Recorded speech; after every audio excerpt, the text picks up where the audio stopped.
शौक और रहे ई समस्या वही हमारी तो।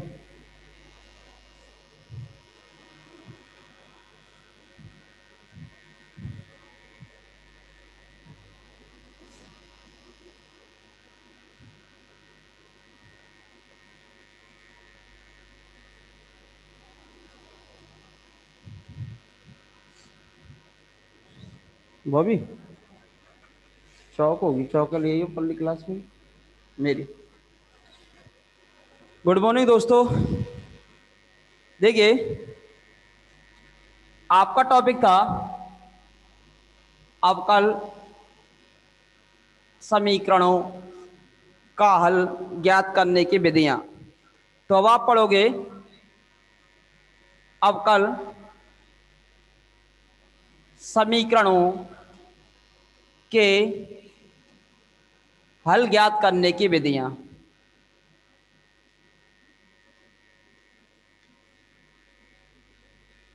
हल ज्ञात करने की विधियां। तो अवकल समीकरणों के हल ज्ञात करने की विधियां। देखिए,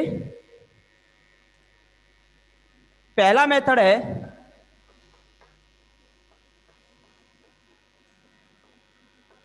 मेथड फर्स्ट, चरों का पृथक्करण। चरों का पृथक्करण। चरों का पृथक्करण। चरों के पृथक्करण से मतलब होगा आपका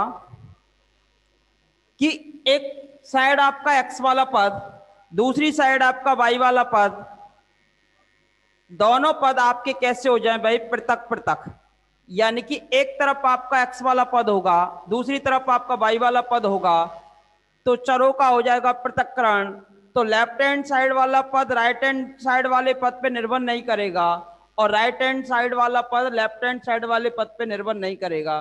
तो इस प्रकार आप चरों का पृथक्करण कर आसानी से समाकलन कर किसी भी अवकल समीकरण का क्या निकाल सकते हो, हल निकाल सकते हो। लेकिन शर्त यही होनी चाहिए कि अवकल समीकरण का हल निकालने के लिए चरों का क्या हो जाए भाई, पृथक्करण।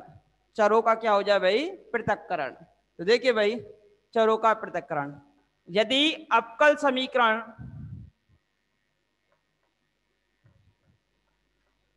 निम्न रूप में है,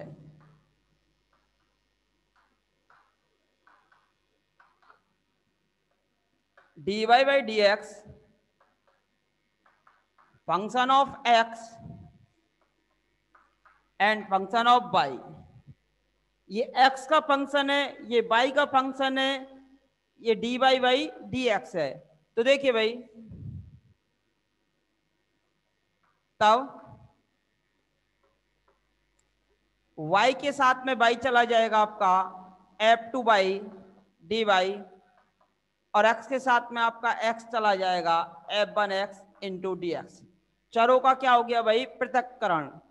x वाले पद अलग हो गए, y वाले पद अलग हो गए। अगर y में परिवर्तन करोगे तो इस पे कोई इफेक्ट नहीं पड़ रहा, और इसमें परिवर्तन करोगे तो y वाले पद में कोई इफेक्ट नहीं पड़ रहा। तो चरों का हो गया पृथक्करण। तो क्या कर देंगे भाई, समाकलन। समाकलन करने पर और समाकलन नियतांक यूज करने पर, तो समाकलन करोगे आप और समाकलन नियतांक का भी प्रयोग करोगे। ठीक है भाई। तो f1x dx प्लस का c, तो ये होता है आपका चरों का पृथक्करण। तो पहली जो विधि होगी अवकल समीकरणों को हल करने की, तो पहली विधि होगी चरों का पृथक्करण। कहने का मतलब ये हुआ, x वाले पद अलग हो जाने चाहिए, y वाले पद अलग हो जाने चाहिए। जब दोनों पद आपके अलग अलग हो जाएंगे तो उस केस में आप कांस्टेंट c का उपयोग करोगे। किसका उपयोग करोगे, कांस्टेंट c का, और समाकलन कर अवकल समीकरण का क्या ज्ञात करोगे, हल ज्ञात करोगे। तो कल हमने आपको एक्सरसाइज फर्स्ट एक कंप्लीट करा दी थी भाई। अब आपकी नेक्स्ट एक्सरसाइज स्टार्ट होगी। अब आपकी जो नेक्स्ट एक्सरसाइज है वो है आपकी फर्स्ट बी। तो देखिए भाई, गुड मॉर्निंग सभी को। लिखिए भाई, जल्दी कीजिए, आगे बढ़ते हैं।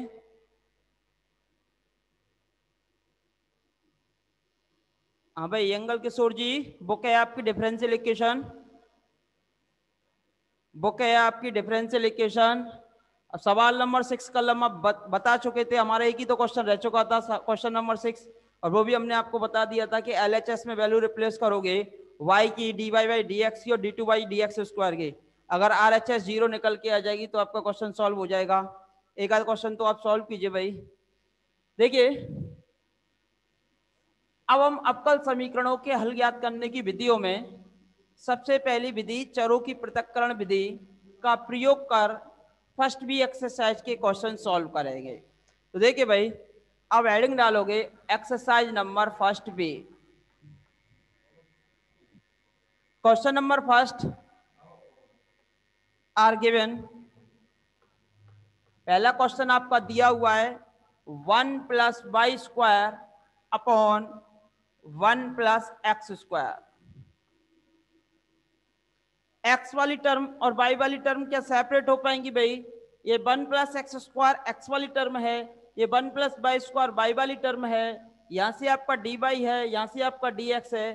तो चरों का पृथक्करण यूज कीजिए, एक्स के साथ में एक्स और वाई के साथ में वाई, तो डी वाई के अपॉन में आएगा 1 plus y square, D x आपका ऊपर, डी एक्स के अपॉन में आएगा आपका 1 प्लस एक्स स्क्वायर। चरों का हो गया क्या? पृथक्करण। क्या करोगे भाई? समाकलन। समाकलन करने पर तो इसका आप समाकलन करोगे तो इसका समाकलन होगा आपका d Y by 1 plus y square, इसका समाकलन होगा आपका d x upon 1 plus x square. समाकलन नियतांक क्वेश्चन के अनुसार ही चयन करेंगे, चाहे तो आप सी मानिए या सी डैश मानिए या C1 मानिए, 2C मानिए, 2C स्क्वायर मानिए, tan इनवर्स C मानिए, एक्सपोनेंशियल C मानिए, तो या log C मानिए या माइनस का log C मानिए। C क्या होता है भाई? आपका स्विच। स्विच यानी कि अपनी इच्छा के अनुसार चुना हुआ अचर। स्विच अपनी इच्छा के अनुसार चुना हुआ अचर। तो आपको घबराने की आवश्यकता नहीं है कि अगर आप सी मानोगे तो आपका आंसर थोड़ा सा डिफरेंट आएगा, पर आपका आंसर हमेशा क्या होगा? सही होगा। तो सी से आप घबराना नहीं भाई। जैसे क्वेश्चन के अनुसार जैसे लॉग में ज्यादातर आ रहा है तो हम लॉग सी मान लेंगे, टेन इनवर्स में निकल रहा है तो टेन इनवर्स सी मान लेंगे। तो इस प्रकार हम क्वेश्चंस को मान सकते हैं, और अदरवाइज आपका सॉल्व होते ही वहीं आप क्वेश्चंस को छोड़ सकते हो। सी जो होता है आपका वो आर्बिटरी कांस्टेंट होता है, तो सी की जो वैल्यू है, सी की जो वैल्यू है कभी इस पे निर्भर नहीं करती भाई। तो देखिए सी एक आर्बिटरी कांस्टेंट है, कुछ भी वैल्यू मान सकते हो।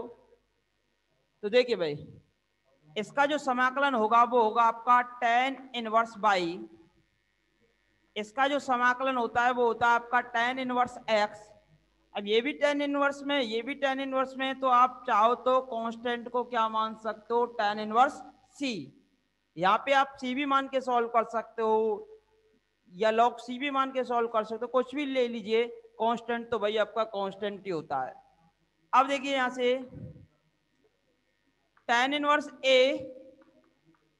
Minus tan inverse b equal to tan inverse c। फिर आपने फॉर्मूला पढ़ा है भाई tan inverse a minus b, तो tan inverse a minus b upon 1 plus a b equal to tan inverse c। tan inverse से आपका tan inverse cancel, तो ये जो टर्म आएगी आपकी y minus X upon 1 plus by X equal to C. तो y minus X equal to C 1 plus by X, जो कि दिए हुए अवकल समीकरण का अभिष्ट हल है, जो कि दी हुई अवकल समीकरण का अभिष्ट हल है।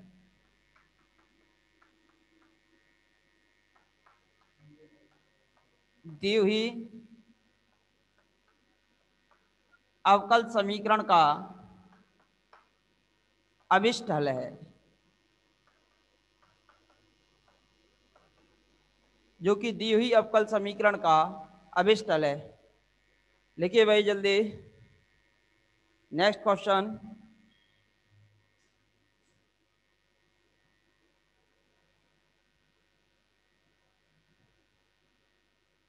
तो देखिए भाई next question,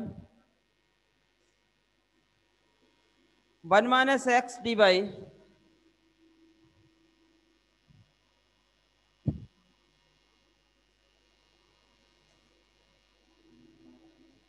question number next, 1 minus x d by minus 3 plus by D x equal to 0। चरों का पृथक्करण यूज करेंगे भाई। ये x वाला पद है, ये y वाला पद है, तो x वाला पद जाएगा x के अपॉन में और y वाला पद जाएगा y के अपॉन में। तो देखिए भाई dy के अपॉन में आ जाएगा आपका 3 प्लस वाई माइनस यहां से आपका dx है और dx के अपॉन में आ जाएगा 1 माइनस एक्स इक्व टू 0।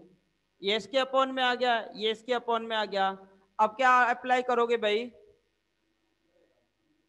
अब आप अप्लाई करोगे इंटीग्रेशन। तो समाकलन करने पर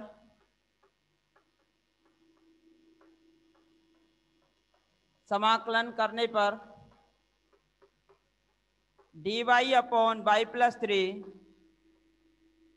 माइनस dx अपॉन, या माइनस कॉमन निकाल दीजिए भाई, minus minus plus x minus 1। अब देखिए ये लॉग में आएगा, ये भी आपका लॉग में आएगा, तो यहां भी आप चाहो तो लॉग c मान लेना भाई। इंटीग्रेशन ऑफ दिस, इसका समाकलन क्या होगा भाई? लॉग y प्लस 3, इसका समाकलन कितना होगा भाई? लॉग x माइनस 1 और log c, log m plus n, log mn,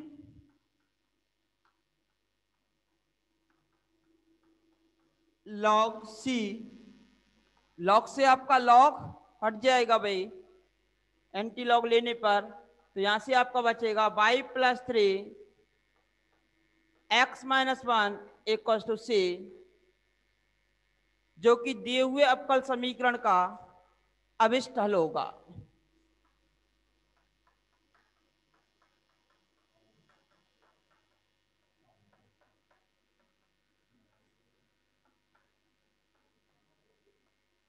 समीकरण का अभिष्ट हल है, ठीक है भाई, जो कि दिए हुए अवकल समीकरण का अभिष्ट हल है। देखिए भाई जल्दी लिखिए भाई next question, question number next,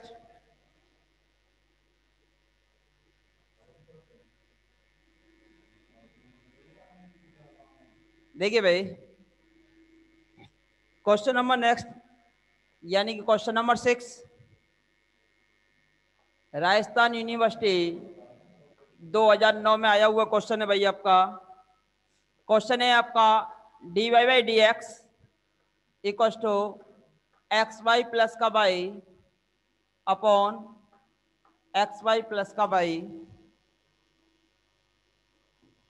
sorry x,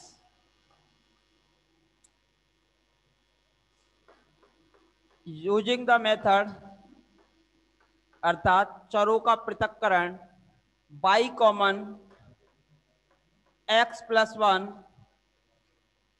यहां से आपका x common y plus 1, y के साथ में y को भेजिए और x के साथ में x को भेजिए और समाकलन कीजिए भाई। तो देखिए भाई यहां से ये y है तो y के साथ में जाएगा तो अपॉन में, ये y प्लस 1 है तो y के साथ में जाएगा तो इनटू में, तो ये हो जाएगा y प्लस 1 ऊपर गया भाई आपका और y आएगा आपका अपॉन में और ये हो जाएगा dy। ये x प्लस 1 ऊपर है, dx इधर जाएगा भाई और x अपॉन में है ही भाई x प्लस 1 अपॉन एक्स और ये dx। ऑन इंटीग्रेशन समाकलन करने पर देखिए भाई समाकलन कीजिए, ये कैंसिल हो जाएगा 1, ये 1 अपॉन बाई डी वाई, ये आपका 1, ये 1 अपॉन एक्स डी एक्स, और यहाँ समाकलन नियतांक आप जो भी यूज करना चाहो, लॉग सी यूज करना चाहो तो लॉग सी यूज कीजिए, और सी यूज करना चाहो तो आप सी यूज कीजिए। देखिए भाई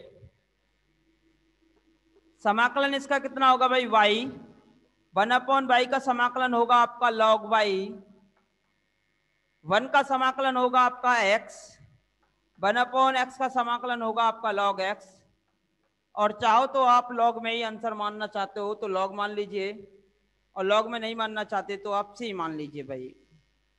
क्या मानोगे आप? c। कांस्टेंट आप c भी मान सकते हो, तो c भी मान सकते हो भाई, और लॉग में मानना चाहो तो लॉग में भी मान सकते हो। ठीक है भाई, तो जैसे कि आप लॉग सी भी मान के कर सकते हो चाहो तो, क्योंकि लॉग में ज्यादा आंसर है आपके तो लॉग सी मान सकते हो आप। तो यहां से आपका कितना आएगा, y को उधर ले जाइए तो ये हो जाएगा log y log m plus n log m n, तो माइनस का log x C equal to x minus y. अब देखिए इसे सॉल्व कीजिए भाई,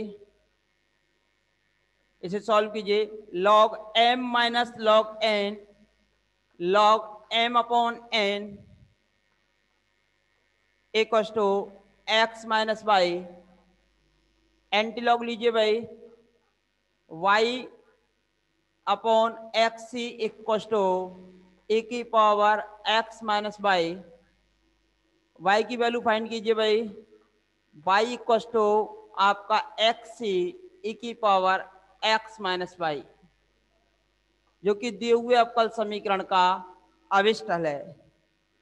तो वो कांस्टेंट पे डिपेंड करता है भाई, आपने कांस्टेंट क्या माना है, वो कांस्टेंट के अकॉर्डिंग ही आपका आंसर निकल के आता है जो आप कांस्टेंट मानते हो। ठीक है भाई, तो ये जो निर्भर करेगा आपकी अचर राशि पर निर्भर करेगा कि आपने जो स्वेच्छ अचर है वो क्या माना है, उसी के अनुसार आपका आंसर निकल के आता है। और आंसर हमेशा सही माना जाता है क्योंकि ये स्वेच्छ होता है, आर्बिटरी होता है, तो आप किसी को भी या कैसी भी वैल्यू को आप आर्बिटरी कांस्टेंट ले सकते हो। तो देखिए भाई next question,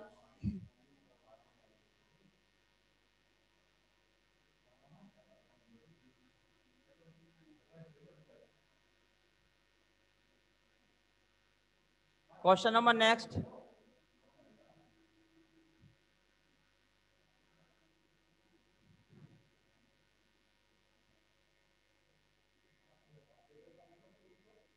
question number 6 complete हो चुका है भाई आपका। क्वेश्चन नंबर 7, राजस्थान यूनिवर्सिटी 2011 में आया हुआ क्वेश्चन है भाई आपका, और क्वेश्चन दिया हुआ है dy by D x exponential x plus by x square exponential y। ये आपका अवकल समीकरण दिया हुआ है, क्या चरों का पृथक्करण अप्लाई होगा, क्या x वाले पद y वाले पद अलग अलग हो पाएंगे, अगर x वाले पद और y वाले पद अलग अलग हो जाएंगे तो आप आसानी से क्या कर पाओगे भाई, समाकलन, अदरवाइज आप समाकलन नहीं कर पाओगे। तो देखिए भाई सबसे पहले हमारा काम होगा, क्या x और y वाले पद अलग अलग हो जाते हैं। तो देखिए यहां से e की पावर x इंटू e की पावर y, आधार समान है तो घातें जुड़ जाती हैं भाई, और यहाँ से e की पावर y, तो इसे क्या लिख सकते हो, e की पावर x इंटू e की पावर y, और ये इसे आपका एक्स स्क्वायर e की पावर y।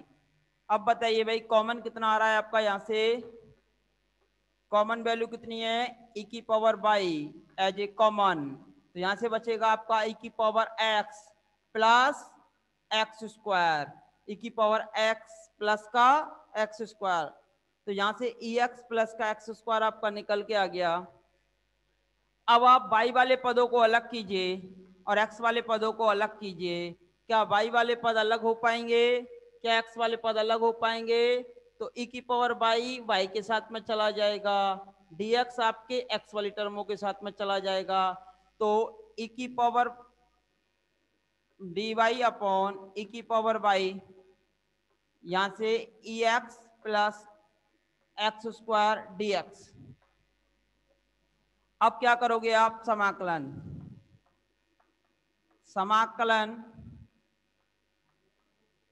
करने पर समाकलन कीजिए भाई, ई की पावर माइनस बाई आपका ऊपर D by E X plus का एक्स स्क्वायर डी एक्स। समाकलन कीजिए भाई समझदारी के साथ में। ई की पावर माइनस बाई का समाकलन होगा आपका माइनस ई की पावर माइनस बाई, ई की पावर एक्स का समाकलन होगा आपका ई की पावर एक्स, एक्स स्क्वायर का समाकलन होगा आपका एक्स क्यू अपॉन 3, समाकलन नेतांक मान सकते हो आप सी। तो यहां से आपका आ गया कितना भाई? एक्सपोनेंशियल एक्स ई की power minus by X Q upon 3 equal to C. कुछ भी मान सकते हो भाई, प्लस सी भी रहने देते तो भी कोई दिक्कत नहीं। कांस्टेंट आर्बिटरी होता है, स्वेच्छ होता है, अपनी इच्छा के अनुसार माना जाता है, कुछ भी मान सकते हो।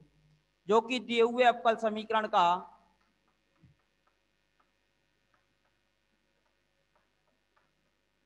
जो कि दिए हुए अवकल समीकरण का अभिष्ट हल है। जो कि दिए हुए अवकल समीकरण का अभिष्ट हल है। इस प्रकार आप दिए हुए अवकल समीकरण का अभिष्ट हल प्राप्त कर सकते हो। जो कि दिए हुए अवकल समीकरण का अभिष्ट हल है। जो कि दिए हुए अवकल समीकरण का कैसा हल है भाई?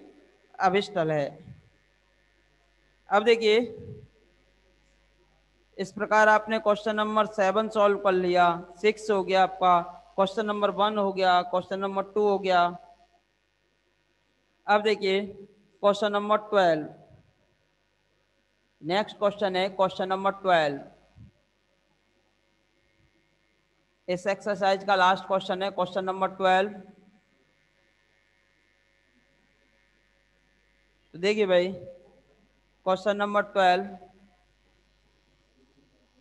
यदि D Y by D x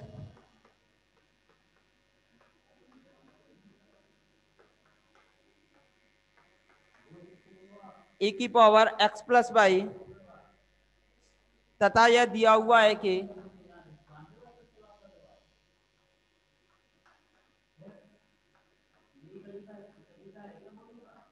यह दिया हुआ है कि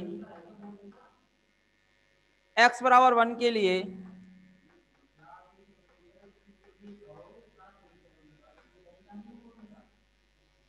y बराबर 1, तो y का मान ज्ञात कीजिए। y का मान ज्ञात कीजिए।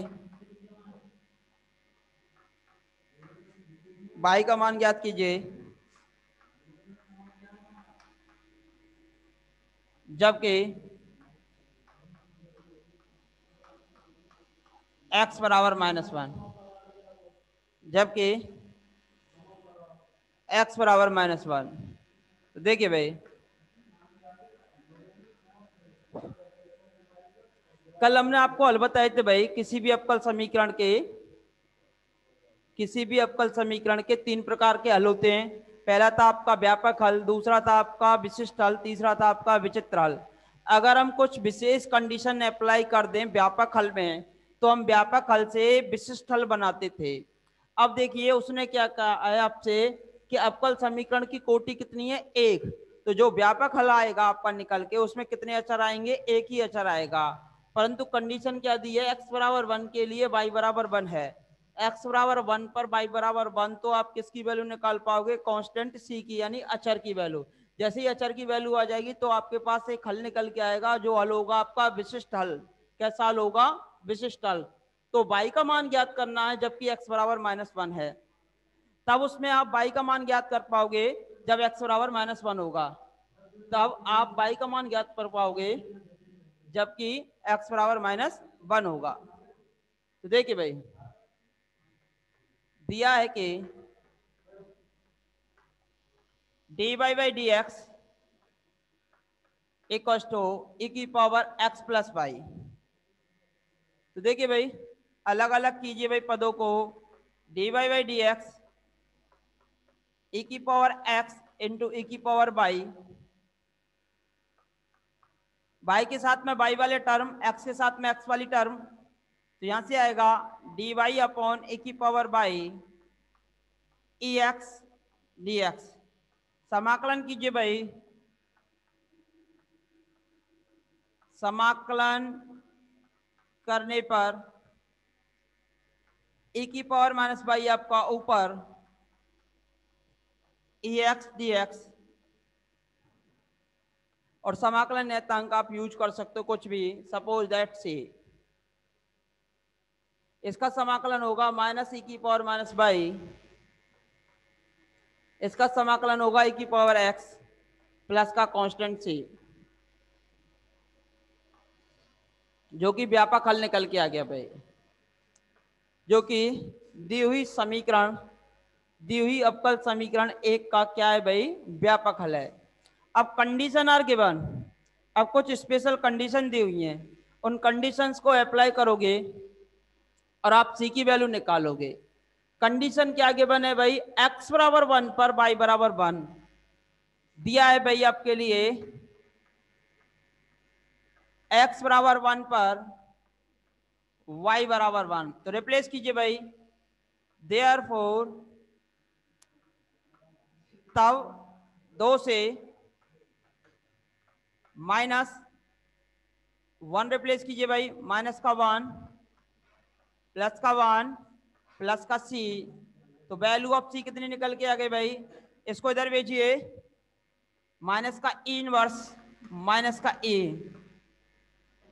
c का मान कहां रिप्लेस करेंगे भाई, 2 में, तो मान 2 में रखने पर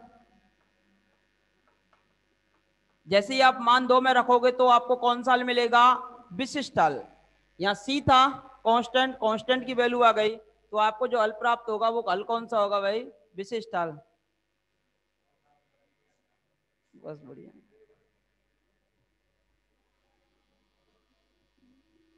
तो आपका जो हल होगा वो कौन सा होगा भाई, विशिष्ट हल। तो विशिष्ट हल होगा तो c की वैल्यू आप 2 में रिप्लेस करोगे, तो रिप्लेस कीजिए भाई, e की power minus by exponential x value of c minus E inverse minus का e। अब स्पेशल कंडीशन गिवन थी भाई आपको, अब क्या दिया हुआ है आपके लिए, y का मान ज्ञात करना है जबकि x बराबर -1 हो, तो इसमें आप क्या रिप्लेस करोगे, x की वैल्यू -1 रिप्लेस करोगे। तो देखिए भाई आप रिजॉइन करोगे क्लास को, ठीक है।